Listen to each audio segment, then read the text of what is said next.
النهارده في Weaving the Future Season 2 The Designers Edition، والنهارده انا معايا آية خير الدين، وانا متابعاكي على السوشيال ميديا بقالي سنتين او اكتر، وقررت ان انت اللي هتدي المقدمه المعروفه بتاعتك. ثانك يو سو ماتش يا شيرين. يا مساء الخير، ازيكم عاملين ايه؟ يا رب تكونوا بكل خير وبكل صحه وبكل سعاده وبكل رضا من ربنا.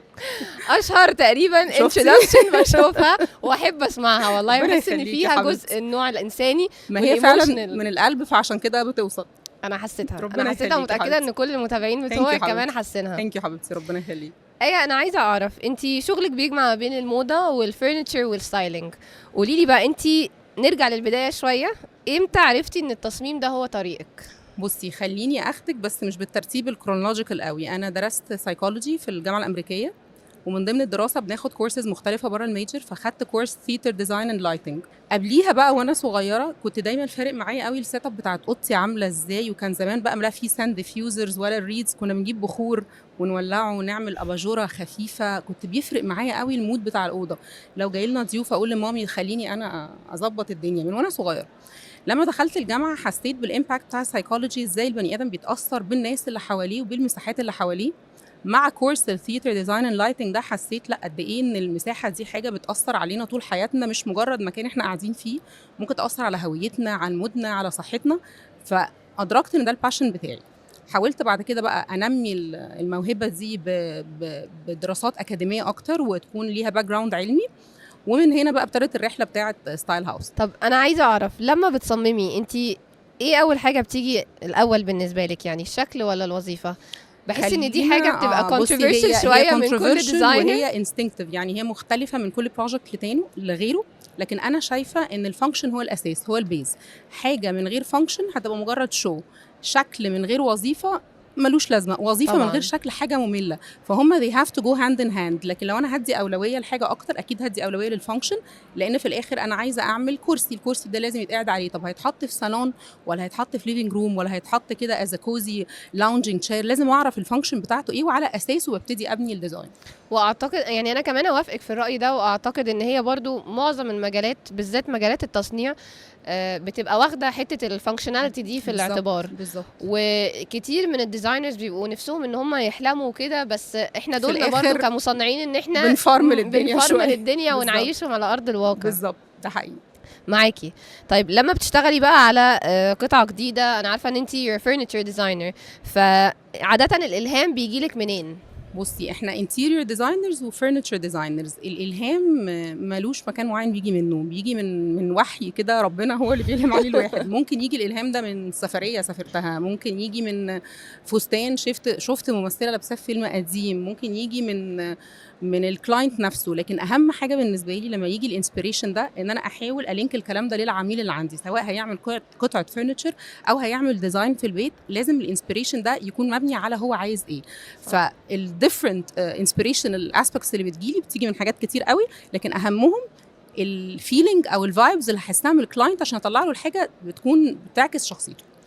انا حسيت برضو من الفيديوز بتاعتك ان انت you're trying to appeal للايموشنال سايد اوف كل كاستمر. ممكن تحكي لنا اكتر على الحته دي، وبرضو من خلال الستوري تيلينج اسبكت بتاعت معظم فيديوهاتك؟ بصي، انا بيفرق معايا قوي الكلاينت عايز ايه. يعني دور المصمم الاهم دور للانتيريور ديزاينر ان هو يعرف العميل بتاعه عايز ايه وحابب ايه، وياخد ده يترجمه لحاجه ملموسه، مش مجرد بروتوتايب هترجمه على كذا كلاينت.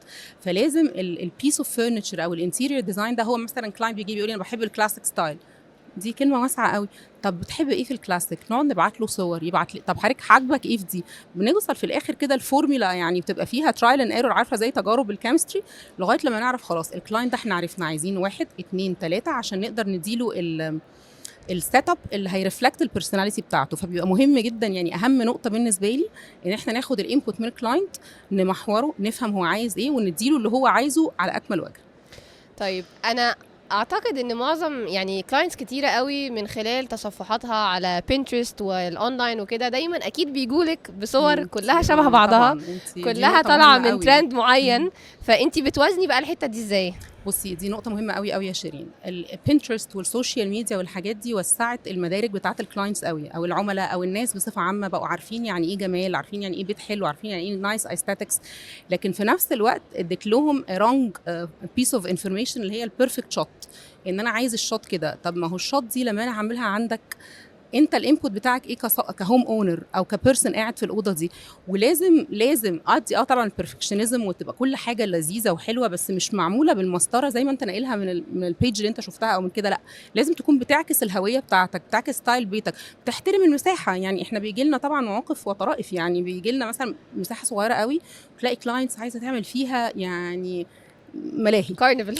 ملاهي بجد والله. فببقى نفسي اعمل لهم اللي هم عايزينه، بس they have to be a little bit realistic. however يعني بغض النظر عن النقطه اللي مش لطيفه بتاعه البيرفكت شوت او الكوبي بيست دي، انا مبسوطه انا بقى في وعي الترندز العالميه. مش مجرد ترندز يا شيرين، انت الناس في مصر او في العالم كله بيفرق معاهم لابسين ايه شكله. طب انا هروح اقعد فين بقى؟ يعني وانا قاعده في اوضتي عامله ازاي؟ التواليت اللي بخش اغسل فيه وشي لما اصحى الصبح عامل ازاي؟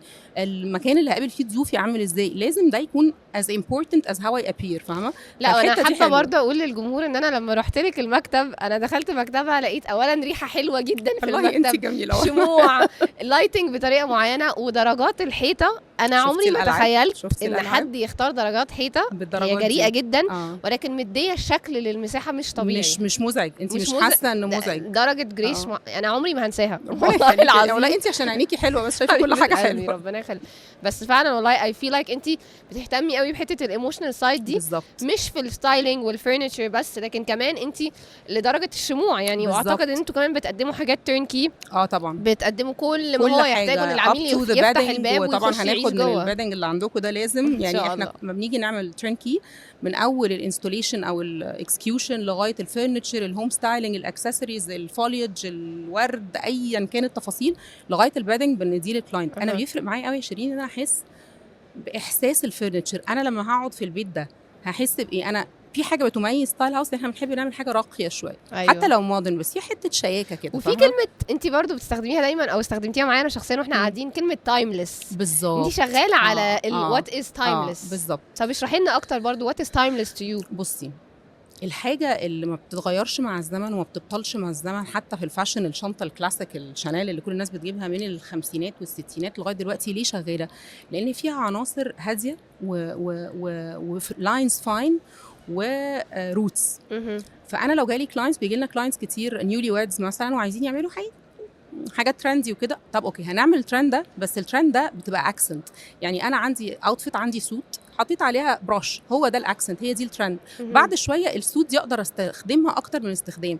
انا ذوقي اتغير بعد شويه، الموضه بتاعت اللون او الموضه بتاعت الماتيريال دي راحت، انا ما احسش ان انا I invested in the wrong direction. فدايما بحاول ان البيز او الكانفا اللي هي الباك جراوند بتاعت البروجكت، اكنك بتتخيلي لوحه، الباك جراوند بتاعي يبقى حاجه تايمليس، حاجه ما يزهقش منها، حاجه محايده تعجب كل الناس، تعجبني في مراحل عمري، تديني مساحه ان انا اقدر اغير كل شويه. احط الاكسنتس دي بقى في كوشنز، في كرسي واحد، بحيث لو حبيت اغير الفابريك بتاعه، في ارت ورك، في ديكوريتيف اكسسوري، احط الترند في التاتش دي، بس ما تبقاش الدنيا كلها. اوافقك 100%. واعتقد ان احنا كمان از انتيريور ديزاينرز دايما بننصح الكلاينتس ان مثلا ممكن يبقى في مثلا رسمه اوبن بوك طالعه في الماربل مثلا، طالعه موضه قوي دلوقتي، بس انت عشان تيجي لو زهقتي منها مش هتعرفي تغيريها غير بقى بارقام لمس. نفس الحاجه في تجاريد الخشب، نفس الحاجه في الحاجات البالك ايتمز اللي بتبقى ملائمه قوي مع موضه النهارده، هي هتقدم. بالظبط. انا شخصيا بعمل بيتي دلوقتي، وكنت عامله حمام اللي هو بقى مثلا السكندري بيدروم، كنت عاملاه كده لون اخضر برخامه معينه، وبعد مثلا ما عدى شهرين انا لسه ما نفذتش، بس بعد ما عدى شهرين قلت لا انا هزهق، لا انا محتاجه ارجع في القرار ده دلوقتي حالا، وخليت الديزاينرز حتى يغيروا لي التصميم نفسه، عشان you don't invest in something that is trendy right now. هي fine line ما بين الجرأة والاصاله. هي يعني مش شرط ان حاجه جريئه ما تبقاش في ليها يعني تايمليس افكت، لا انا ممكن اعمل حاجه جريئه بس تبقى زي ما انت قلتي مش في رخامه الحوض، في الاكسسوري اللي احطها، في الهاردوير، في الفوطه، في الفاز اللي احطها، في الباث ماتس، التاولز اللي بنحطها على الارض. اوضه النوم برضو انا الهيد بورد بتاعتي لازم تكون يعني لونها حيادي، تمشي مع اي حاجه. احنا في مصر برضو بنحط حاجات منقوشه وملايات، انت عارفه الستايل ده. فلازم ابقى عامله حسابي ان انا بعد شويه، احنا بشر والبشر طبعهم بيحبوا التغيير طبعا. فاقدر اغير ويبقى عندي البراح ده من غير ما اندم على الفلوس صح. اللي صرفتها فاهمه في الحاجات دي يعني. ودبس جوزي في مصاريف مش طبيعيه، بس يجي لي بقى يجي لي دلوقتي. طيب انا عايزه نخش على حته الفurniture ديزاين. القماش عندك يعني ليه دور قد ايه في طريقه تفكيرك في التصميم؟ بصي يعني لو احكيلي فرضنا كده. ان الانتيرير او الفرنتشر هو الجسم، فالقماش هو الروح. مم. فالقماش ده روح اي بروجكت، سواء احنا هنصنع موبيليا او هنعمل تصميم كامل. يعني كلاينتس يقعدوا يقولوا لنا طب معلش انا محتاجه بس تديني لون الدهان، حضرتك ممكن نختار القماش الاول، بيستغربوا قوي انت هي بتقول كده ليه، احنا دلوقتي لسه بنختار عواميد وبنختار بانوهات وبنختار الارضيه، ايه علاقه القماش بالموضوع ده؟ فدايما بحس ان القماش هو روح اي بروجكت. لكن ده ما يشترطش ان انا لازم اخد الانسبيريشن من القماش. يعني احيانا باخد الانسبيريشن من البيس اوف فurniture، ابقى متخيله دي محتاجه قماشه عامله ازاي، واحيانا من اطلاعي وزي الاقمشه الرائعه اللي عندكم، يعني القطعه دي احسن حاجه ليها انها تتعمل بالتصميم ده، هي بتكون هي الانسبيريشن. بس دايما بفكر الناس ان القماش هو روح اي مشروع، يعني انا هو كتير السبيريت. قوي فعلا لما بقعد مع الفurniture manufacturing institutions بقعد يعني انصحهم ان فعلا مش دايما عشان ابيع دايما ابص لحته القماشه الارخص او بالظبط. القماشه انا في الاول في الاخر القماشه دي هي اللي بتبيع الطقم. بالظبط من الاخر بالظبط. انت مهما تقول للزبون انا حاطط ميموري فوق وحاطط كذا وحاطط كذا وحاطط كذا، ولا هي القماشه اللي appreciate. بتبيع. بالظبط. وبحترم قوي فعلا في الناس اللي بتحط القماشه تبقى غنيه. investment. مش شرط تبقى غنيه كفلوس ان هي تبقى غاليه، لا، لكن تبقى غنيه كشكل. بالزبط. يعني ما احسش ان انا حاطه قماشه صيني في الاخر في الاول في الاخر على الطقم بتاعي. ما احسش ان انا حاطه قماشه انا حاطط خشب غالي قوي، حاطط سفنج وحاطط ديزاين مكلف. لكن اجي عند حته لو حطيت لون غلط، لو حطيت قماشه مش مناسبه للخشب الدهانات وكل الحاجات دي، الموضوع خلاص راح مني. صح. وبعدين القماش كمان يا شيرين لو تسمحي لي اضيف، بيدي ايدنتيتي. يعني لو كرسي عادي خالص، يعني هنقول كرسي فرنساوي لوي ساز لوي كانز، انا حطيت عليه قماش كلاسيك، فانا كده بعزز الكلاسيك ستايل. صح. لو خدت نفس الكرسي الفرنساوي بنفس فينش الخشب وحطيت عليه قماشه بوكليه ولا قماشه كتان، انا وديته في حته تانية خالص. فهو الوعاء هو الديزاين، او القطع الفرنتشر دي الوعاء او الجسم، والروح هي بتكون القماش. 1,000,000%. وانا لا بصراحه الارواح اللي عندكم هنا عجباني جدا. I'm glad you think so. حبيبتي. طيب ايه اكتر قاعده تصميم دايما بتحبي تكسريها وليه؟ بصي في حاجات في التصميم كليشيهات انا مش بحبها.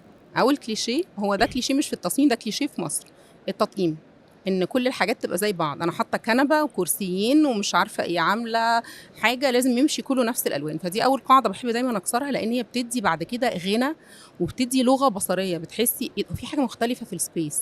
تاني حاجه بحب اكسرها الفوكال بوينتس والاكسنت بوينت، الاكسنت بيسز.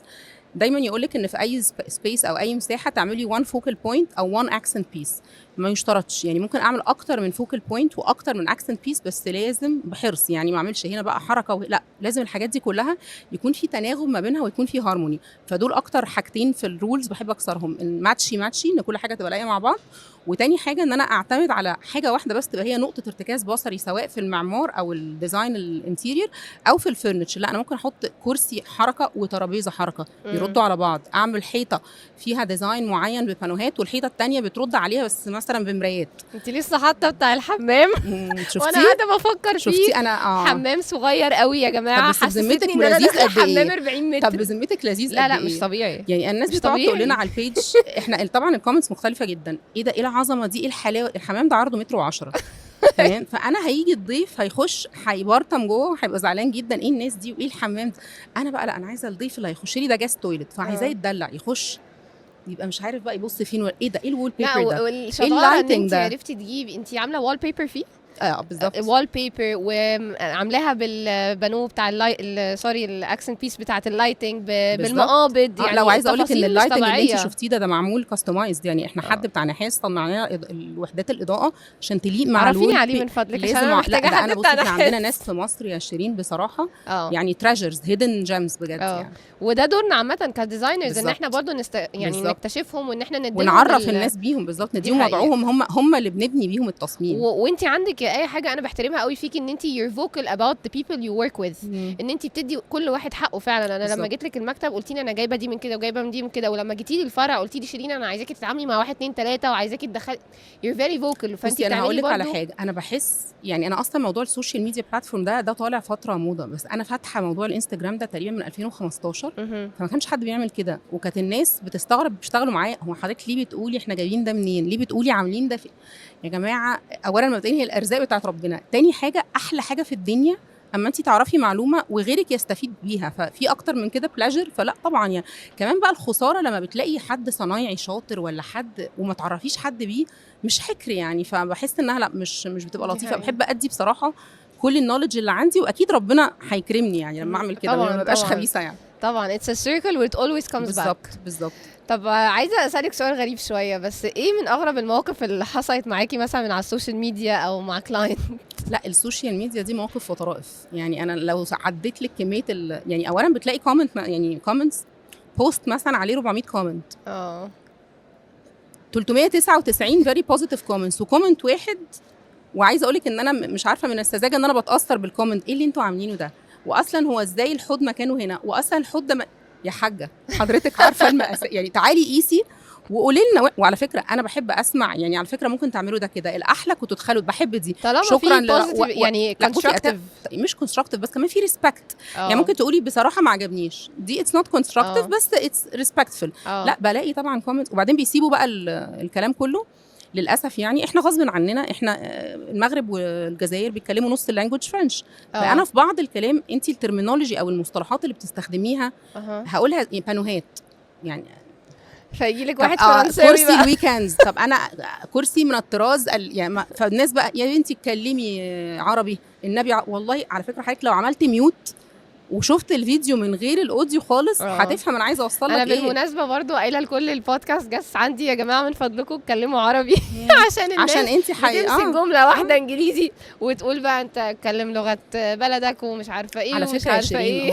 هو مش معنى ان احنا بنحط بعض المصطلحات في كلام ان احنا ما بنعتزش بعروبتنا او ما بنعتزش بديننا او بهويتنا اطلاقا اطلاقا. وانا بالعكس يعني انا وانت حتى قلتي لي يعني كلمه زي مود بورد دي اقولها ازاي؟ لاقي حتى لوحه الالهام يعني ازاي كده بقى يعني حتى قريتها الهام يعني في حاجات معينه لما تقوليها. وعلى فكره هي عارفه اللي بيضايقني ايه؟ ان الناس ساعات بتاخد من وقتها عشان تضايق ناس تانية.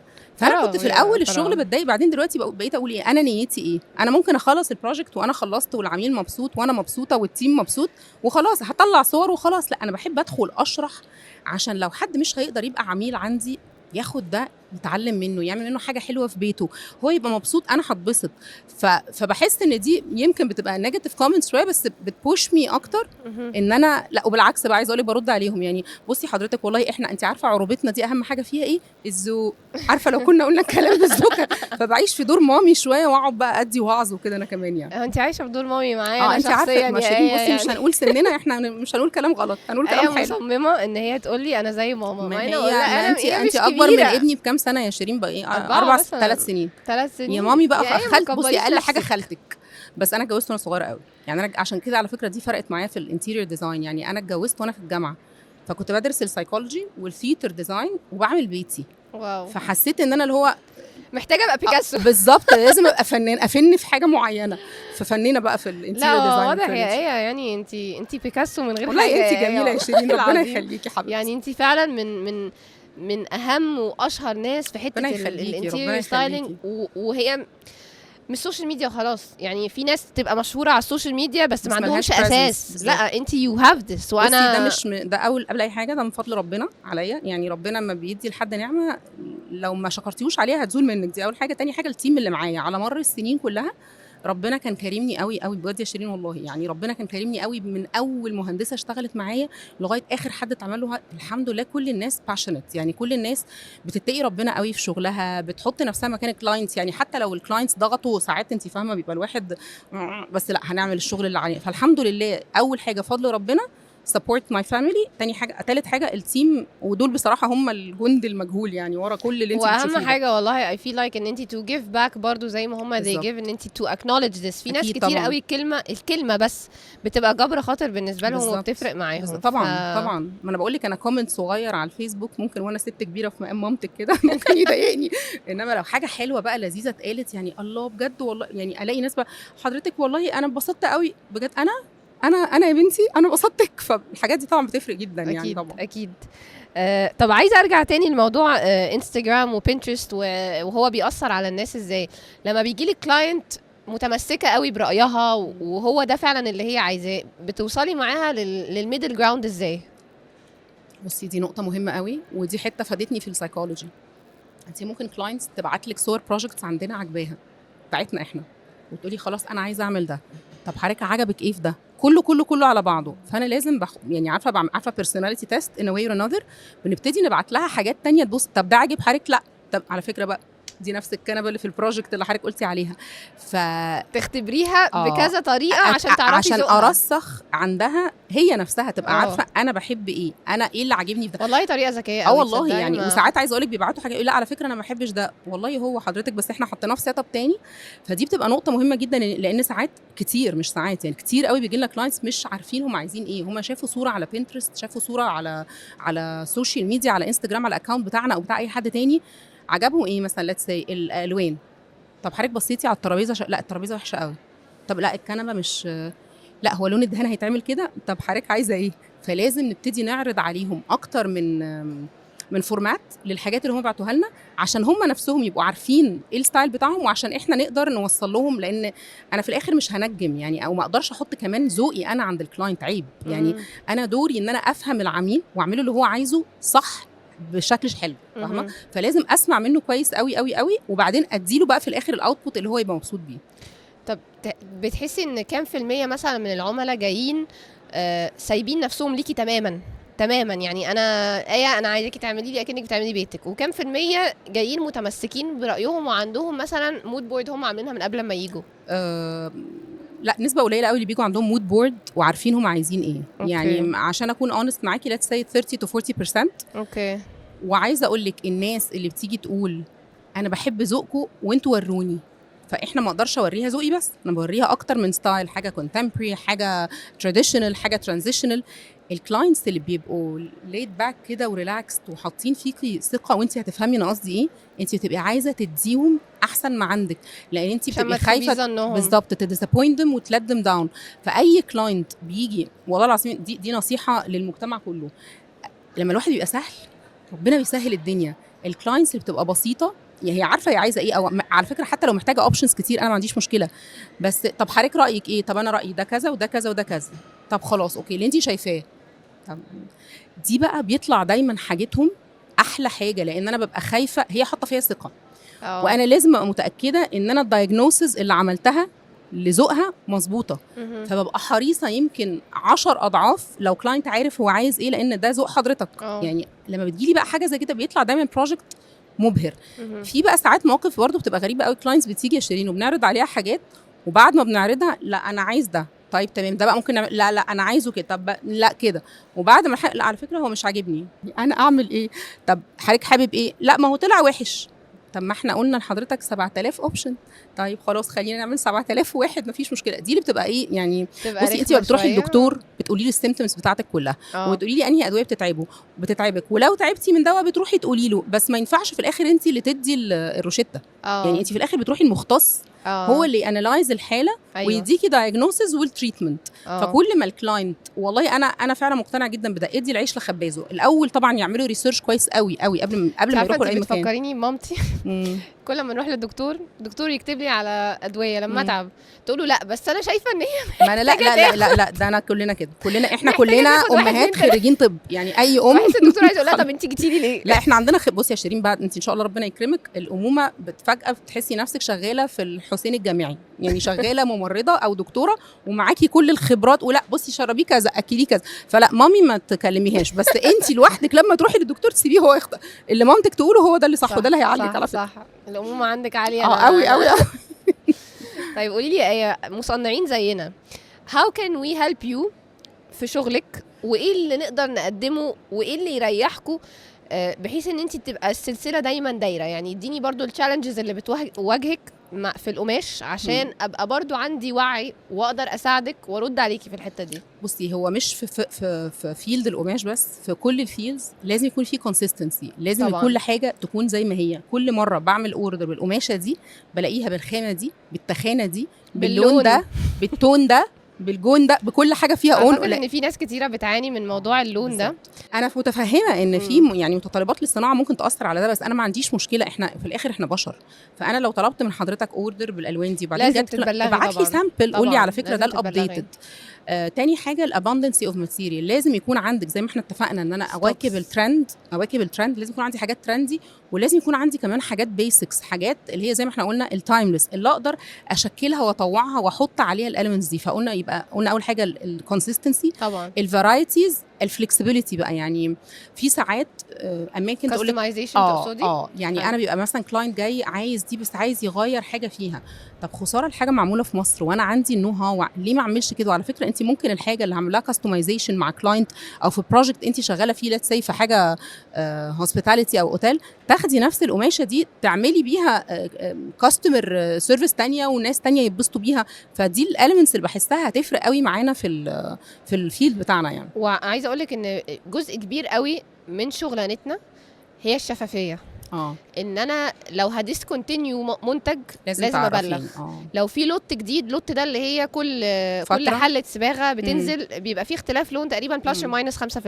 لازم ابقى شفافه بالزبط. يبقى في نوع من الشفافيه مع الناس اللي احنا بنتعامل معاهم، تو ابديت ذا انفورميشن بتاعت الديزاين. ولازم يبقى في كونتينيوتي، انا لازم دايما يبقى الكميات متوفره عندي في المخزن، لازم يبقى عندي تيم اللي دايما ابديتد بالستوكس دي بالزبط. وعشان كده احنا وي انفستد في SAP سيستم which is the number 1 ERP سيستم عالميا. ليه؟ ان دايما عينينا تبقى رايحه راجعه الرصيد اللي في المخزن، ونبقى بنبلغين الناس حتى مطلع على المخازن بتاعتنا وتقدر ان هي تعرف ده باقي منه قد ايه وده بالظبط. انا محتاجه 40 متر، في حد دايما الساعه 2 بالليل، الساعه 1 بالليل وات ايفر السيستم موجود اقدر اخش اعرف. طبعا بالزبط. دي حاجه هايله، يا ريت كل الناس صراحه تطبقها يعني. واي ثينك كل اللي انت بتعاني منه ده هي حلول احنا يعني حلينها الحمد لله من زمان، واللي ادانا الرؤيه ان احنا نحل الكلام ده هي الERP سيستم، وان احنا دايما نبقى دكاتره العميل بتاعنا بالظبط. ان انا دكتور، انت بتقولي لي انا عندي مشكله بالظبط، انت لما تقولي لي انت عندك مشكله، انا بقول لك انت عندك مشكله في ركبتك في المفصل الفلاني، ببقى عارفه مشكلتك فين بالظبط، فبقى قادره احل.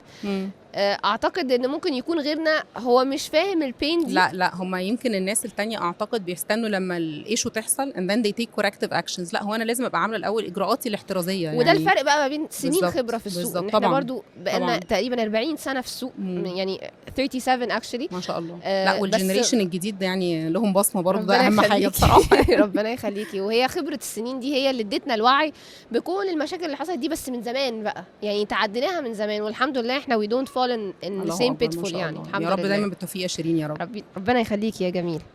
طيب انا عايزه اسالك يا آية، لو عندك فرصه تعملي تعاون احلامك، كولابوريشن احلامك، سواء جناح في فندق او حمله ازياء او حتى معرض في متحف، تختاري تعملي ايه وتخيلي شكله هيبقى عامل ازاي؟ وقبل ما تجاوبي انا عايزه اقول لك حاجه. الانسبيريشنز قاعده بصي راسي قاعده براح جايه فيها افكار. انا عامله مطعم في الاوضه اللي جنبنا. هروح دلوقتي. عشان طول عمري كان نفسي اعمل مطعم، مش لهدف ان انا افتح مطعم واشوف المنيو والاكل واقعد اشوف الشيف مود. انا نفسي اعمل مود مطاعم ومود والله عملت احلامي في الاوضه اللي جنبنا. والله احلى مطعم، ويلا انا هاخد الفرانشايز ونعمله سوا. ربنا يخليك. يعني بصي يا شيرين، انا لما جيت عندكم الفرع بصراحه انبهرت. انت عندك وكسفت في نفس الوقت زي ما قلت لك ان انا ما عملتش كوبريشن حلو معاكم، لان فعلا حاجات تفرح وتشرف. فانا اكيد اي كان اندرستاند ان انت لما بتسافري في اي معارض بره مصر الناس بتنبهر. انا كنت مش مصدقه ان الحاجه دي يعني حتى سواء الفابريكس او الجزء الثاني البارتنرشيب بتاعت شاطا هوم، انا مش مصدقه ان الحاجه بالحلاوه دي، سواء الباد ليننز، الثروز، الكوشنز، الستولز، الفينيشنج بتاع الحاجه، وطبعا الاقمشه قد ايه الحاجات فيها. طبعا اكيد الجزء الترندي اللي احنا اتفقنا عليه، وفيها كمان الجزء التايمليس اللي انا اقدر ابني عليه اي بروجكت تاني ايا كان الستايل بتاعه. فبجد لا اكيد يعني والله يا آية دي شهاده نعتز بيها. والله يعني انا فخوره، والله فخوره يا شيرين بجد. انا فعلا ذوقك يا آية حبيبتي، ربنا يخليكي. ربنا يخليكي يا حبيبتي. وشهاده فعلا احنا نعتز بيها، واتمنى ان يبقى في كوبريشن دايما ما بيننا. اكيد وانا اللي بعتذر ان انا لو اتاخرت، لان بجد انا منبهره، مش مصدقه الشطاره، مش مصدقه الحلاوه، مش مصدقه البروفيشناليزم اللي في الشغل. حتى الشوروم نفسها الاستاتيكس بتاعتها حلوه يعني. لا بجد يعني شابوه يا شيرين بجد. ثانك يو والله يا آية سو ماتش. ثانك يو حبيبتي. انتي نورتيني، انا اللي اتشرفت ونورتي المكان. ثانك يو حبيبتي. واباف يعني غير البروفيشنال ليفل انتي خلاص بقيتي صاحبتي. انتي عارفه انا قلنا خالتك او مامتك، اتفقنا. طبعا مامي اكيد ليها كل احترام، بس انا هتعتبريني خالتك. وبجد يعني I really look up to you. Thank you so much يا شيرين، ده شرف ليا بجد. انا I was honored with this invitation منكم، وزي ما قلت لك مبسوطه قوي قوي قوي ان في حد في الماركت المصري بالشطاره دي بالحرفيه دي، young personality and young in age as well. ما شاء الله اللهم بارك يعني. ربنا يحفظك.